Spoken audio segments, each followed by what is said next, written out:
Assalamualaikum warahmatullahi wabarakatuh.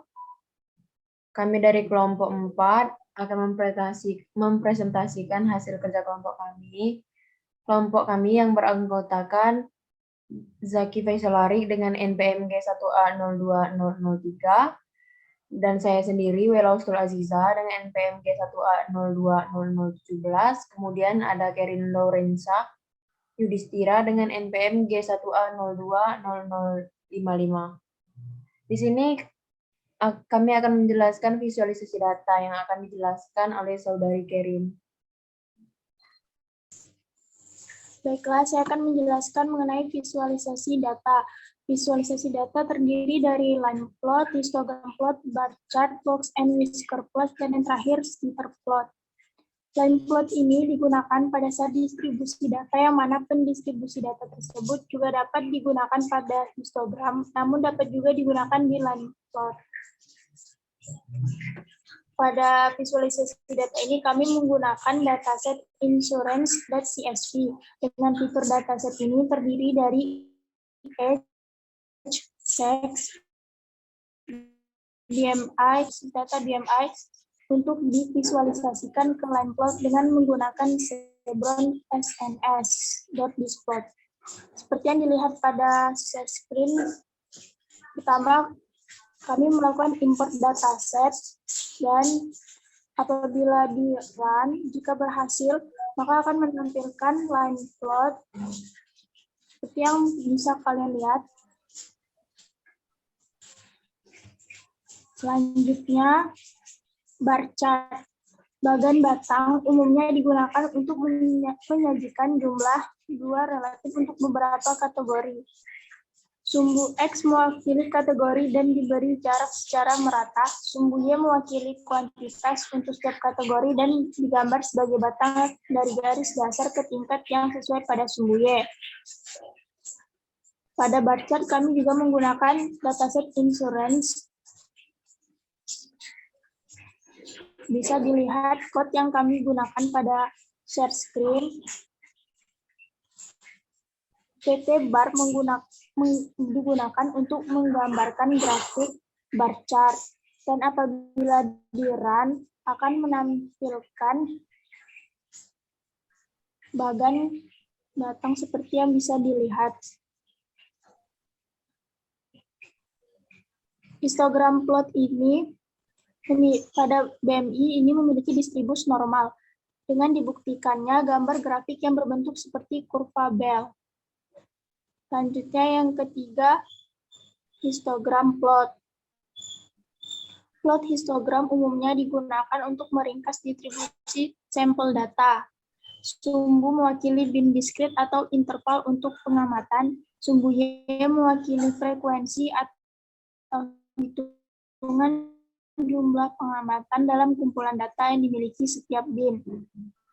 Sama seperti visualisasi data yang sebelumnya, kami juga melakukan import dataset. Selanjutnya, jika di run akan menampilkan diagram seperti yang terlihat. Selanjutnya yang keempat, box dan whisker plot. Plot kotak dan kumis atau disingkat dengan box plot umumnya digunakan untuk meringkas distribusi sampel data. Sumbu X digunakan untuk mewakili sampel data di mana beberapa plot kotak dapat digambar berdampingan pada sumbu X jika diinginkan. Sumbu Y mewakili nilai observasi. Sebuah kotak digambar untuk meringkas bagian tengahnya 50% dari dataset dimulai pada pengamatan pada persentil ke-25 dan berakhir pada persentil ke-75. Pada box and whisker plot ini kami juga menggunakan dataset insurance.csv. PT box plot berguna untuk menggambarkan diagram box seperti yang terlihat pada code yang di share screen itu kami menggunakan pt.blocks dan jika dijalankan akan menampilkan grafik box plot. Dan yang terakhir, scatter plot. Plot sebar umumnya digunakan untuk meringkas hubungan antara dua sampel data berpasangan. Sampel data berpasangan berarti bahwa dua ukuran dicatat untuk suatu pengamatan seperti berat dan tinggi badan seseorang. Pada code untuk menampilkan scatter plot, kami juga melakukan import dataset pt.scatter digunakan untuk menggambarkan diagram titik-titik. Dan apabila di-run akan menampilkan diagram yang seperti yang bisa kita lihat pada share screen. Baiklah, sekian penjelasan mengenai visualisasi data dari saya. Saya kembalikan kepada moderator. Baiklah, terima kasih kepada Saudari Kerin. Di sini kami akan menjelaskan hipotesis testing yang akan dijelaskan oleh saya sendiri. Hipotesis testing dengan yang pertama menggunakan dataset yang bernama MOVIS klasifikasi CSV dengan mengambil analisis di atribut datanya bernama marketing expense dengan mencari terlebih dahulu nilai mean, median, varian, dan standar defisiasinya. Selanjutnya, pada program berikutnya, menghitung nilai kritis dengan menggunakan atribut script start norm yang digunakan untuk mengambil nilai probabilitas dengan titik persen sebesar 95%. Sesudah itu, mengambil nilai kritisnya dengan menggunakan library atribut script start norm dan masukkan nilai probabilitasnya di library yang dipanggil tersebut. Dan terakhir, melakukan uji T yang akan dijelaskan oleh Saudara Faisal Zaki. Baiklah, terima kasih kepada Saudara Adinda. Baiklah, saya di sini akan menjelaskan tentang uji T siswa. Uji T siswa tersebut merupakan salah satu uji statistik yang membuktikan kebenaran hipotesis yang diajukan oleh peneliti dalam membedakan rata-rata pada dua populasi. Jadi uji T ini membandingkan antara dua nilai rata-rata, yang mana nilai yang kami letakkan yaitu pada atribut datasetnya yaitu marketing expense dan production expense. Untuk membandingkannya dengan menggunakan modul TTS in, yaitu uji tes IND, yaitu meletakkan nilai dua buah variabel ini atau nilai data dari marketing expense dan production expense dengan mengujinya dan mendapatkan nilai dua buah yaitu uji statistik dan mendapatkan nilai titik P-nya. Maka uji statistik tersebut akan dibandingkan dengan nilai alfa. Alfa yang kita gunakannya ini yaitu yang sering dominasi yaitu 0,05 dengan menggunakan perintah if else yaitu P lebih besar dari alfa, maka distribusi ini memiliki kesamaan dan gagal menolak. Apabila tidak, maka distribusi berbeda tolak H0. Maka kalau kita jalankan, maka akan menghasilkan uji statistik yang kita dapatkan yaitu 1,9547 dan seterusnya, dan P mendapatkan 0,05. 0,05 jika diuji coba dengan alfa, maka akan mendapatkan distribusi memiliki kesamaan atau gagal menolak H0 karena naik sedikit di atas nilai alfa. Maka itu mendapatkan nilai uji statistiknya itu 1,95. Itu terdapat pada uji statistikanya. Kemudian melakukan uji statistik siswa berpasangan. Nah, yang bernama uji statistik siswa berpasangan ini yaitu menggunakan aturan t-test.real. T-test.real ini akan membandingkan nilai rata-rata antara dua buah variabel ini dengan kesamaan yang berpasangan. Nah, yang pertama yaitu nilai ini akan dimasukkan dalam variabel t-test.real ini dan menghasilkan dua variabel yaitu jadi statistik dan nilai P-nya. Nilai P-nya ini akan dibandingkan dengan nilai alfanya juga, yaitu distribusi yang memiliki kesamaan gagal menolak H0 apabila P lebih besar dari alfa, dan jika tidak distribusi berbeda maka tolak H0. Jadi uji statistik ini memiliki nilai 2,02, sedangkan nilai P-nya itu 0,04. Maka distribusi berbeda atau tolak nol, maka menghasilkan analisis uji varian. Terima kasih pada Saudara Zaki. 3 buah data. Yang pertama yaitu marketing ekspansi. Baiklah, terima kasih kepada Aziza. Saya serahkan kepada Aziza. Analisis uji varians. Analisis uji varians bertujuan untuk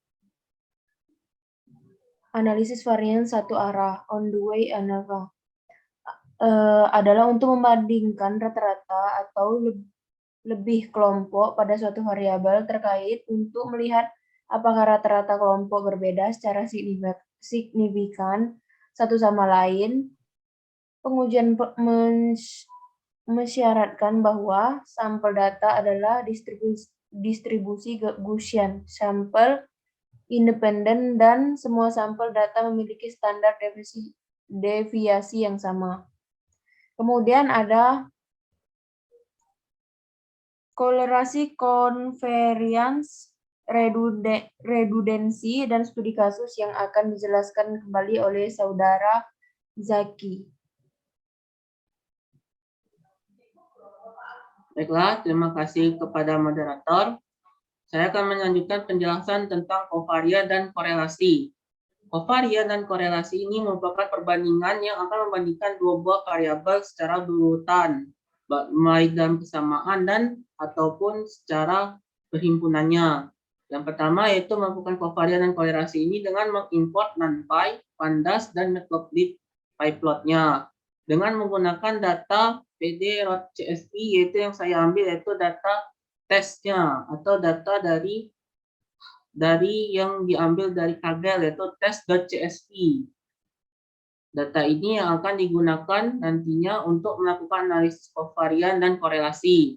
Yang pertama itu memasukkan datasetnya ke dalam variabel X dan Y dan menentukan nilai mean-nya terlebih dahulu untuk melihat apakah data tersebut secara distribusinya secara signifikan atau tidak. Menentukan mean-nya, kemudian melakukan PLT dan scatter untuk melihat gambarannya terlebih dahulu. Gambaran yang diambil yaitu merupakan gambaran dari scatter plotnya antara X dan Y. Maka di sini memiliki regression secara linear yang didapatkan dalam dataset yang saya temukan ini, itu data test.csv. Nah, kemudian ini ada datasetnya yang terdiri dari nilai numerik dan plot di X dan Y-nya. Kemudian mencari nilai kovarian. Nilai kovarian ini antara keterlibatan antara dua buah nilai yang didapatkan dalam data X dan Y. Variabel X dan Y ini akan dimasukkan di dalam np.cov xy-nya, yaitu kovarian. Maka kovarian ini didapatkan dua buah nilai, memiliki dua buah list dan terdiri dari dua buah unsur kolomnya, yaitu pertama pada X-nya yaitu 8,12.4,9 dan 824.14, sedangkan yang Y-nya 824 dan 845 pada nilai kovariannya. Kemudian mencari keterhubungan antara nilai korelasi dari dataset. Dataset yang saya gunakan ini yaitu korelasinya yaitu pada X dan Y ini. Jadi korelasi yang saya ambil ini diambil dari data X dan Y-nya. Nah, data X dan Y ini akan menghasilkan korelasi dan titik P-nya. Korelasi dataset dan P datasetnya. Dan akan dibandingkan dengan alfa sama dengan 0,05. Jadi untuk menentukan korelasinya gagal menolak hipotesis 0 atau menolak hipotesis 0. Jadi kita jalankan codingannya untuk menentukan nilai P-nya ini, maka kita dapatkan korelasi datasetnya yaitu minus 0,036. Maka otomatis ini tidak keterhubungan korelasinya. Jadi korelasinya tidak terlalu tinggi, maka tidak memiliki ketepatan. Dengan P datasetnya yaitu 0,18609, maka tidak ada korelasi. Maka korelasi pada dataset ini negatif, maka minus di bawah 0,01. Jadi korelasi di sini tidak ada korelasi sama sekali. Jadi hipotesis 0 ini tidak gagal menolak hipotesis null ini. Yang mana hipotesis null ini akan diterima secara langsung dalam hipotesis selanjutnya. Kemudian melakukan redundansi pada data. Redundansi ini merupakan suatu data yang menghilangkan duplikat data yang selanjutnya, yaitu data-data yang memiliki duplikat double atau kesamaan dari dataset yang saya ambil, yaitu test.csv ini. Kalau kita jalani itu dengan menggunakan atribut data drop duplikat test, berarti menghapus duplikat yang ada di dalam dataset tersebut. Duplikat dataset tersebut seperti gambaran di sini. Belum dijalankan.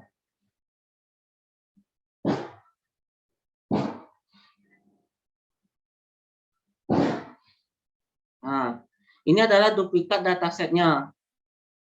70, 18, maka akan memiliki nilai kesatuan di antara dataset tersebut, menghilangkan nilai yang samanya. Kemudian, di sini saya akan melanjutkan lagi tentang melakukan studi kasus pada dataset. Nah, studi kasus ini saya menggunakan hipotesis testing, yaitu pada iris pada bunga. Pertama-tama kita akan melakukan suatu importan secara library-nya, yaitu terdiri dari pandas, numpy, scat.stat, matplotlib, dan seterusnya sampai stat model from.api, import OLS, dan import warnings, yaitu peringatan. Kemudian untuk melakukan datasetnya tersebut, menggunakan iris, yaitu kopak bunga yang akan saya ambil di Kaggle, yang terdiri dari data kolomnya yaitu panjang spell, lebar spell, panjang kelopak, lebar kelopak, dan spesies, yaitu memberikan penamaan pada kolom. Data ini awalnya tidak ada nama kolomnya. Kemudian saya memberikan penamaan nama kolomnya, maka akan ditampilkan seperti berikut. Panjang spell, lebar spell, panjang kelopak, lebar kelopak, dan spesies. Sudah saya jalankan, maka akan tampilnya seperti ini. Nah, kemudian lanjut lagi ke jalankan data secara acak. Untuk melihat data tersebut apakah bisa direalisasikan, yaitu dengan mengambil sampel 10 buah. Sampel 10 buah tersebut akan diambil secara acak dari panjang spellnya, lebar spell, dan sampai kolom terakhir. Kemudian selanjutnya itu memeriksa nilai yang hilang atau menghindari kesalahan pada data. Berarti mencari nilai pada data, semua data ini yang terjadi kesalahan atau bernilai kosong. Pas dilakukan analisa atau pencarian data is null.sum dengan library yang saya panggil ini, yaitu maka terlihat di sini tidak ada kesalahan pada datanya atau memiliki data yang nilai 0, maka semuanya nilai yang 0 semua, tidak ada kesalahan data. Kemudian melakukan konfigurasi kategori di spesies. Kemudian melakukan konfigurasi di spesies ini untuk mengambilkan data-data yang uniknya, berapa sih yang terdapat dalam data spesies tersebut. Nah, itu pada data spesies ini terdiri dari jenis bunga tersebut, iris satosa, iris versicolor, dan iris virginica. Sudah itu, maka akan melakukan ringkasan data. Ringkasan data tersebut untuk melihat berapakah main-nya, berapakah STD min, STD-nya, standar deviasi, nilai minusnya, maksimumnya, persentilnya. Dengan cara data.describe ini, maka akan tampilkan seperti ini di setiap kolomnya. Sudah itu, maka kita akan mengubah nilai lebar kopak menjadi hipotesis 0 dan persentil 50%. Jadi, kita akan mengubah data persentil ini dengan meletakkan lebar kopak. Maka kita akan analisis pada atribut di lebar kopaknya dengan kapasitas 50% atau persentil 50%. Maka akan didapatkan data persentil lebar kopaknya yaitu 1,3. Kemudian membandingkan lebar kopak lama terhadap persentil yang didapat.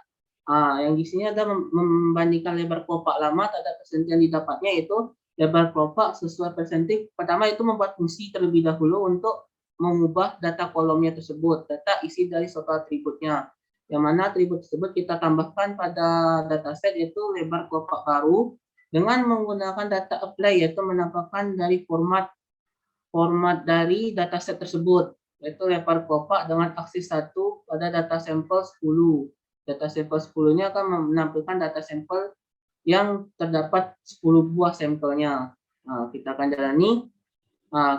melakukan perbandingan di sini. Apabila data persentil ini lebih kecil dari data lebar kelopak bunga yang ada lebih kecil dari data persentil lebar kelopak bunga, maka akan memberikan nilai 0. Maka seperti ini. Lebar kelopak baru dari analisis lebar kelopak ini akan dijadikan bilangan numerik terlebih dahulu 1100, 100, dan seterusnya. Itu menggunakan menentukan membandingkan lebar kelopak lama terhadap persentil yang didapat. Selanjutnya, kita akan mengubah data spesies dengan numerik. Data spesies ini akan diubah ke bentuk bilangan numerik 0, 1, 2. Kemudian data spesies ini akan di-apply sama seperti data yang sini, maka akan dijalankan, maka akan menambah spesies ini akan berubah menjadi angka 1, 0, 1, 1, 1, 2, dan seterusnya. Kemudian mengambil sampel 2 kolom. Sampel 2 kolom ini pertama itu kita menghapus drop kolom-kolom yang tidak kita perlukan, yang mana 2 kolom ini yang kita perlukan untuk membandingkan 2 buah kriteria spesies dan lebar kelopak baru ini. Kita ambil seperti itu, maka kita akan membentuk sampel dari 10 buah data. Maka akan kita jalani, maka akan mendapatkan spesies lebar kelopak baru ini dalam satu dataset ini. Kemudian kita akan melakukan hipotesis testing dengan atribut C2 kontingen. C2 kontingen ini itu merupakan statistik terdiri dari atribut yang kita gunakan yaitu C2 kontingen ini. C2 kontingen dengan data convert ini kita ambil di atas ini. Data convert ini yang kita analisis itu sampel 2 buah kolom. Sampel 2 buah kolom ini akan menghasilkan 1, 2, 3, 4. Ada 4 buah nilai yang terdapat di dalam kategori C kontingen ini, yang mana terdiri dari uji ada nilai statistikanya, nilai probabilitas, nilai derajat kebebasan, dan nilai harapannya. Yang kita lanjutkan, derajat kebebasannya terdiri dari 148. Kemudian penafsiran nilai P-nya ialah dengan tetapan 95%. Jadi probabilitas 95% adalah 0,95. Alpha 1,0 dikurang probabilitas. Kemudian langsung kita melakukan format di sini untuk menampilkan datanya dan melakukan perbandingan terhadap nilai probabilitas dan alpha. Alpha ini kita dapatkan di sini 1,0 dikurangi dengan probabilitas. Maka akan jalani yang didapatkan dari data di atas ini yaitu nilai alfanya 0,05, nilai P-nya 0,103, maka hasil datanya itu terima hipotesis 0. Jangan tolak hipotesis yang pertamanya. Maka kesimpulannya itu, jenis bunga dan lebar kelopak bunga itu tidak saling bergantung dengan nilai P di atas alfa. Berarti nilai P yang di atas alfa ini tidak bergantung. Maka jangan tolak hipotesis 0. Kemudian melakukan uji T. Uji T ini yaitu data lebar kelopak mengambil nilai sampel 5 buah. Langsung melakukan penerapan fungsi uji T ini. Pertama, uji nilai T ini dengan memperkirakan nilai yaitu mendekati 1,199 ini. Data dari lebar kelopak bunga ini. Maka akan dites state.popman ini, state.test1stem, data lebar kelopak dan popman nilai. Uji statistik yaitu kita ambil di nilai popman dan titik kritis kita ambil di 0,1 atau ketentuannya. Maka akan diuji statistik dengan titik kritisnya, maka akan menghasilkan seperti ini. Nilai H0 rata-rata lebar kelopak mendekati akurat 1,19. Berarti akurat dari rata-rata, berarti untuk mensinkronisasi antara rata-rata yang akurat terhadap 1,19. Berarti akurat ini. Rata-ratanya sama seperti ini yang kita prediksikan. Kemudian lakukan regression. Regression ini digunakan untuk menetapkan penentuan sebab dan akibat suatu himpunan, yang mana terdiri kita akan memasukkan semua hubungan antara panjang spal, lebar spal, panjang kelopak, lebar kelopak. Dan ini akan kita hubungkan dalam satu bentuk plot atau scatter plot dan line plot. Di sini ada fungsi-fungsinya digunakan untuk menentukan regression. Regression tersebut menentukan sebab akibat dari suatu hubungan suatu kelompok himpunan variabelnya. Ini adalah gambar dari scatter plot. Di sini maka kita akan menentukan korelasinya. Korelasi ini untuk menentukan hubungan antara dua buah variabel atribut P-kelopak atau I-kelopak, P-spal dan I-spal ini. Yang mana kita mendapatkan, di sini menurut korelasi dan P1-nya, Kita jalani.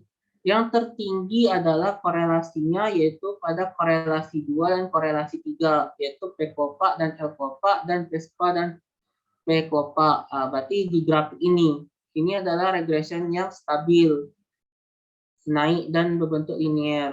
Maka korelasinya di sini. Maka korelasi yang tertinggi berada di keterhubungan antara panjang kopa, lebar kopa, dan panjang spa dan panjang kopa. Baiklah, sekian dari saya. Presentasi dari saya, maka akan saya serahkan kepada moderator. Kepada moderator saya persilakan. Terima kasih untuk Saudara Zaki. Itulah presentasi kelompok kami dari kelompok 4. Jika ada kekurangan, kami mohon maaf. Terima kasih. Wassalamualaikum warahmatullahi wabarakatuh.